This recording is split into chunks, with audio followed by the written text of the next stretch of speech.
أعوذ بالله من الشيطان الرجيم الذين ينقضون عهد الله من بعد ميثاقه ويقطعون ما أمر الله به أن يوصل ويفسدون في الأرض أولئك هم الخاسرون.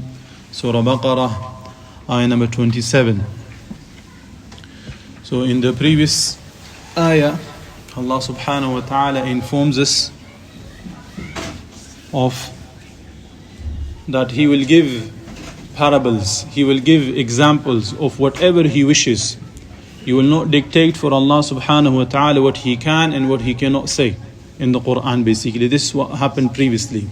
And thereafter Allah subhanahu wa ta'ala gives us some of the wisdoms behind it.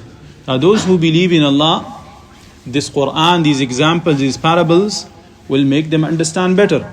And they will go closer to Allah subhanahu wa ta'ala by it. And then those people who are disobedient, those people who are ungrateful to Allah subhanahu wa ta'ala with this very Quran, one, by exposing them, like how Allah subhanahu wa ta'ala exposes these munafiqeen previously with their different traits and their different signs and the kuffar and their different traits and so on. Allah exposes them. And then Allah gives them example of it as well. So Allah burns them further by it. So their hatred and their ego and their nifaq increases more. So they hate Quran more, they hate Allah more. So by this they are further misguided by this very Quran. And then Allah subhanahu wa ta'ala says that this is not some sort of forced decision of Allah subhanahu wa ta'ala over these people.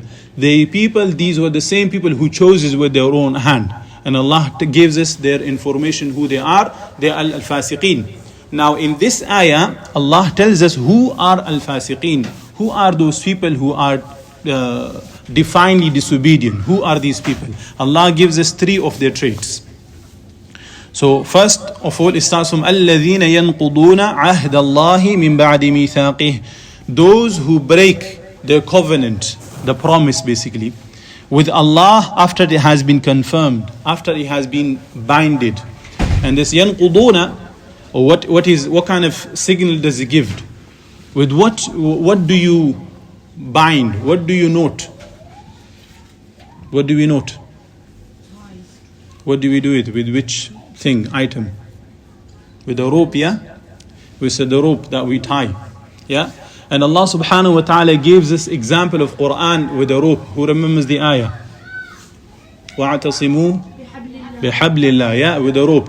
Allah called the Quran a rope. So with this very Quran, Allah subhanahu wa ta'ala ties us. With this Quran, Allah subhanahu wa ta'ala has given us rules and regulations with which Allah subhanahu wa ta'ala has tied His entire religion.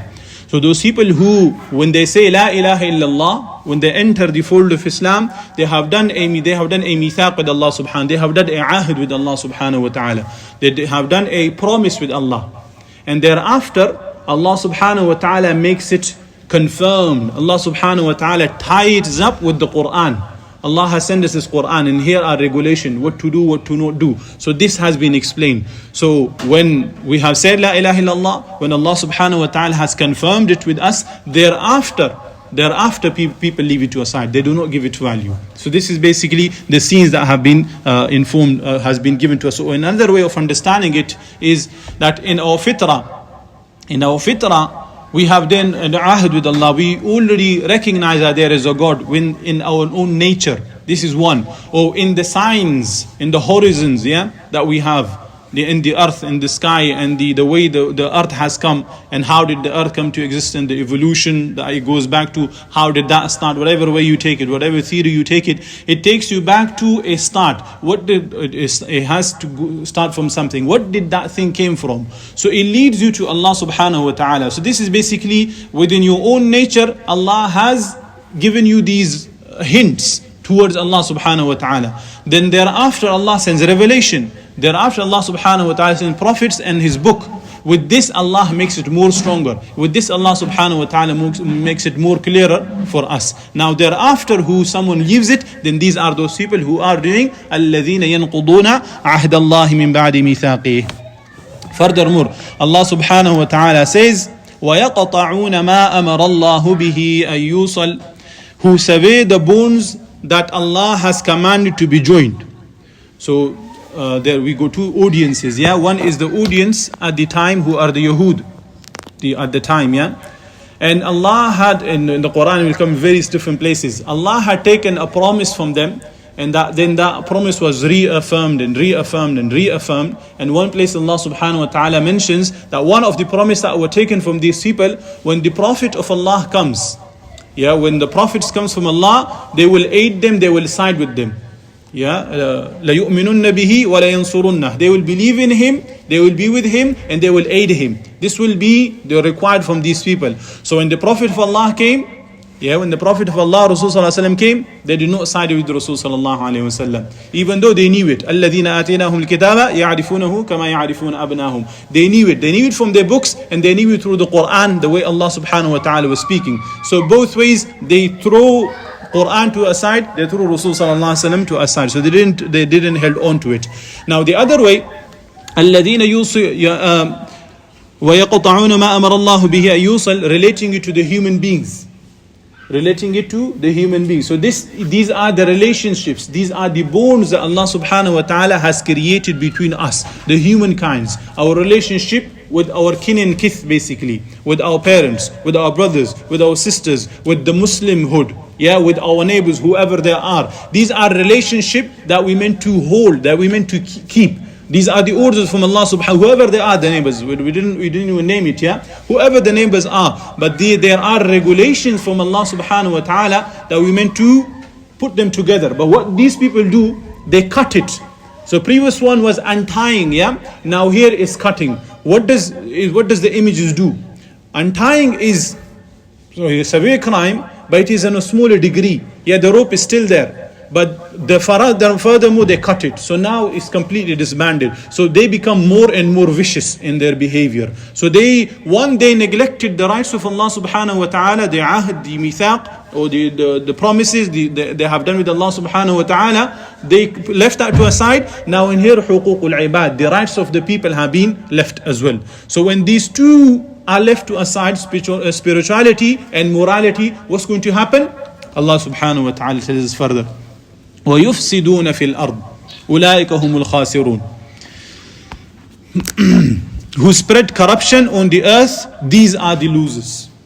So that's what they're going to do. When all sorts of morality, also spirituality are gone, what they're going to do, they're going to cause evil, they're going to cause terror. So these are basically the real terrorists. Their only agenda will be their own self. That will be at the forefront of any decision that they take.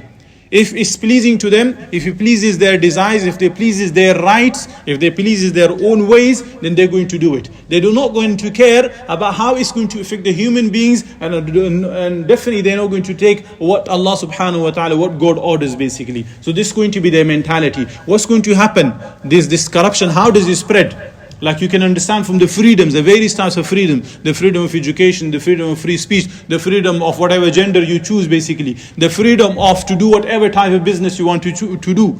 All these it has goodness in it, but inside it there is full of corruption. It's like you choose whoever you want to be friend with, you choose whoever you want to sleep with, you choose with how many you want to be with, you choose the kind of business you want to do with whoever, in whatever way. So you don't have any boundaries on you. You'll become like worse than animals. Animals still have some sort of boundaries. They do things within certain levels, within certain boundaries, yeah. But these people who, one, they have left Allah, God, and other, they have left any source of care for the humankind, for the people, what's going to become of them? They're going to become the corruptors. They're going to become those people who will cause fasad. So this is what this fasad basically is. أُولَٰئِكَ هُمُ الْخَاسِرُونَ. And these are the losers. In this dunya, this is not going to avail them. Yeah, like those people who achieve whatever they have achieved because of doing wrongs. Because whether, like you can take example of anyone that we have said this again and again. No matter how famous they are, or how many, what wealth that they have, whatever they have achieved, but if they have achieved it in the wrong ways, yeah, they will never give them any comfort. Yeah, they will be living in anxiety. They will be living in fears. Like what's going to happen if this crime of mine comes to public? If someone has a video of me while I was doing this act, if this comes to surface, what's going to happen? So they are losing. They are in this dunya losers, and definitely what is awaiting such people, they are losers as well. And Allah subhanahu wa ta'ala gives this description to who these losers are. Allah subhanahu wa ta'ala says, أُولَٰئِكَ لَهُمُ اللَّعْنَةُ وَلَهُمْ سُوءُ الدَّارِ. This comes in Surah Ra'd basically. After Allah subhanahu wa ta'ala says basically similar things. That the la'na of Allah, the curse of Allah is on them, and a very, very evil place of abode is awaiting for these people.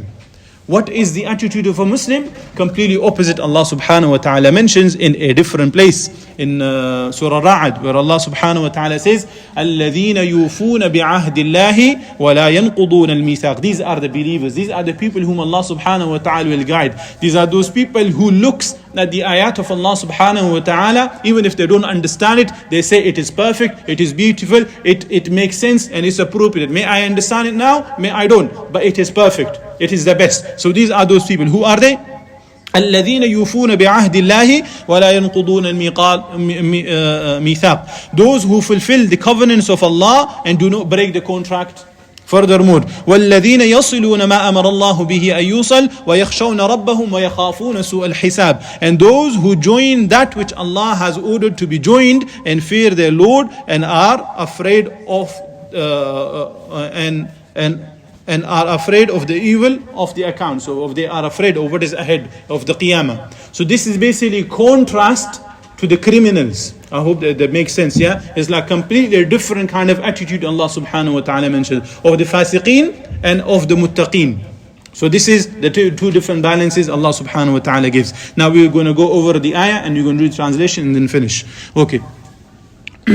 الذين ينقضون عهد الله من بعد ميثاقه. Those who break their covenant promise with Allah subhanahu wa ta'ala after it has been confirmed. ويقطعون ما أمر الله به أن يوصل ويفسدون في الأرض. Who sever the bones that Allah has commanded to be joined, who spread corruption on the earth. أولئك هم الخاسرون. These are the losers. May Allah not make us from them. May Allah make us from those who understand and who really value the Quran. Wallahu a'lam. Subhanaka Allah bihamdik. Ashhadu an la ilaha illa anta astaghfiruka wa atubu ilayk.